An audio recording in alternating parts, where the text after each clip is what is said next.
시대를 바꿔버린 한 아저씨의 질문. 가지고 싶다면 찾아보라는 로저의 도발적인 한마디에 시작된 대해적 시대.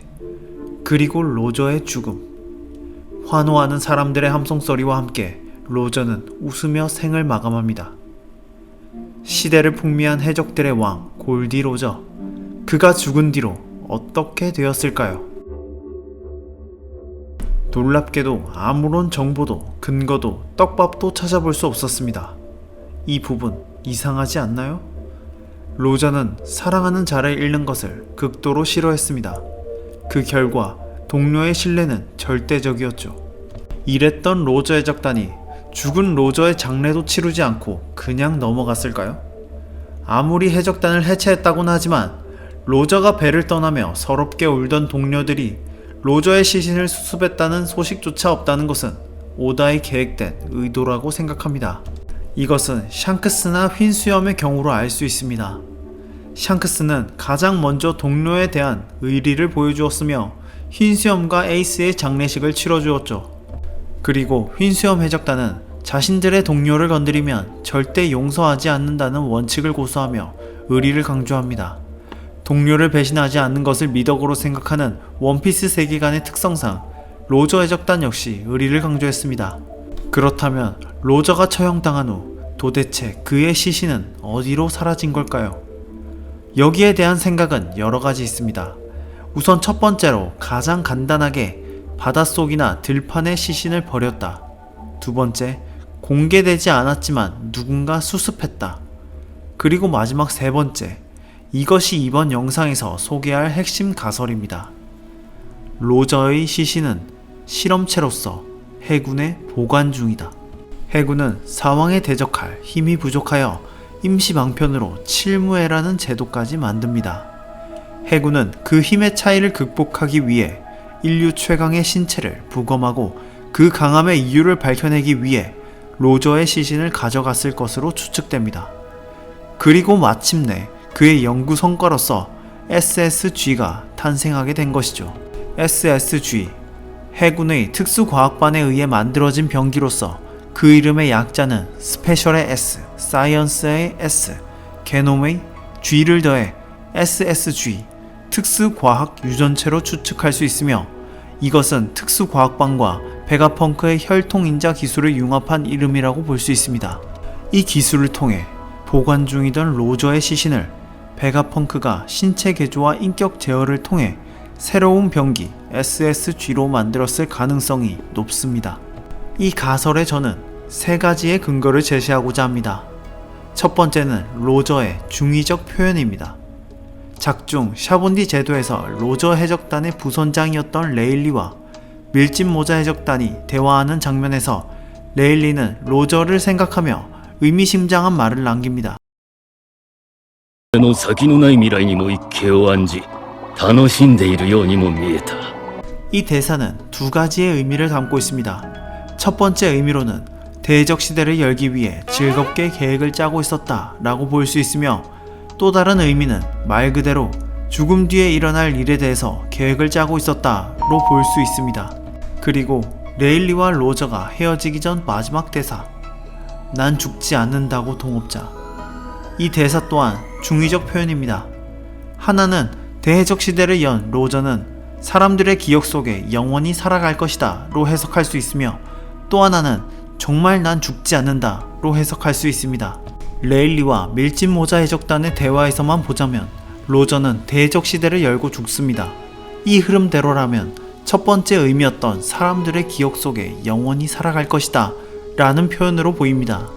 하지만 그가 만약 두 번째 의미로서 정말로 죽지 않는다는 말이었다면 그는 SSG로 재탄생할 자신의 미래를 어느 정도 예측했다는 말이 됩니다.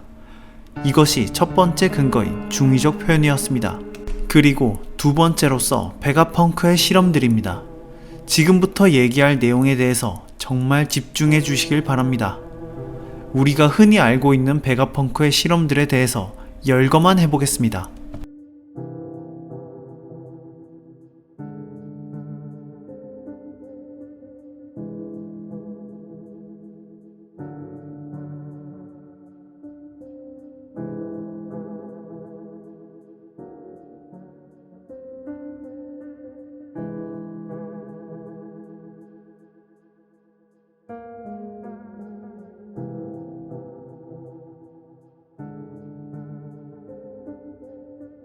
총 10가지의 실험이 오피셜로 공개되었습니다. 1번부터 10번까지는 베가펑크가 했던 실험의 시간순으로서 마지막 10번 SSG의 완성은 나머지 1번부터 9번까지의 모든 실험의 성과가 담겨져 있다고 볼 수 있습니다. 지금부터 이 베가펑크의 실험들을 통해서 죽은 로저의 시신을 살려보도록 하겠습니다. 첫 번째, 죽은 로저의 시신으로 쿠마처럼 신체를 개조합니다. 두 번째, 개조된 신체에 혈통인자 추출로 복제된 악마의 열매를 적용합니다. 세 번째, 적용된 악마의 열매의 인격을 제어합니다. 이렇게 로저의 시신으로 개조된 신체와 복제된 악마의 열매로 인해 살아 움직이는 인격을 가지게 되고 그 인격을 해군의 입맛대로 움직일 수 있게 제어함으로써 최종 병기 클론 로저 SSG가 완성되었을 것이라고 추측합니다.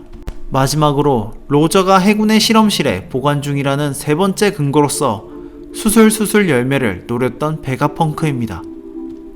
작중 수술수술 열매를 먹은 인물은 트라팔가 로이입니다. 이 열매는 로를 치료하기 위해 코라손이 해적들에게서 훔친 열매로서 원래는 해군이 극비로 구하고 있던 물건이었습니다.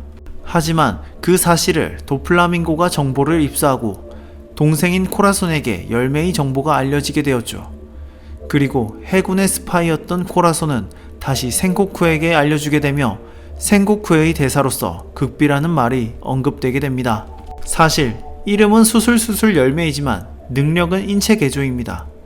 과거 이 열매를 먹은 의사가 기적의 수술로 난치병과 괴지를 고쳐 전설의 의사가 되었다고 합니다.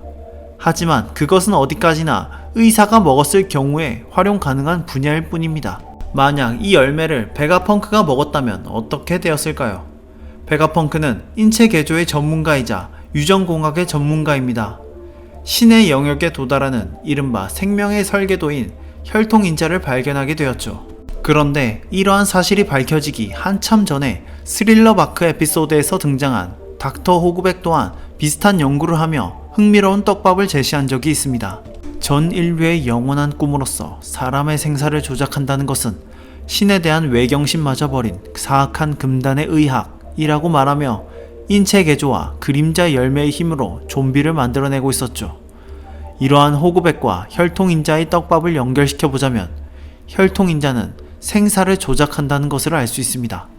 즉 원피스 세계관에서 죽은 자를 부활시킬 수 있는 가능성을 뿌려둔 것입니다. 베가펑크는 호그백과 달리 혈통인자를 통해 좀비가 아닌 클론을 만들 수 있었습니다. 그러나 베가펑크 역시 죽은 자를 부활시키는 것은 불가능했을 것이라고 생각합니다. 그래서 찾아낸 방법이 바로 수술수술 열매로서 기적의 수술을 통해 사자의 소생을 실험하려고 했을 것이라 추측할 수 있습니다. 그리고 그 실험 대상이 바로 로저라는 것이죠.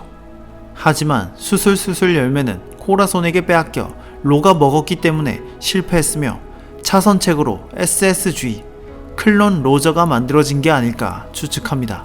SSG가 클론으로 되살아난 로저를 뜻하는 것인지 로저의 혈통인자를 통해 복제된 소수의 클론들을 뜻하는 것인지는 확실하지 않습니다만 저는 로저가 연관되어 있을 것이라고 생각합니다. 俺は死なねえぜ、相棒。 여러분들의 생각은 어떠신가요? 댓글로 남겨주시길 바랍니다. 이상 소쿨한 분석 유튜버 테스였습니다.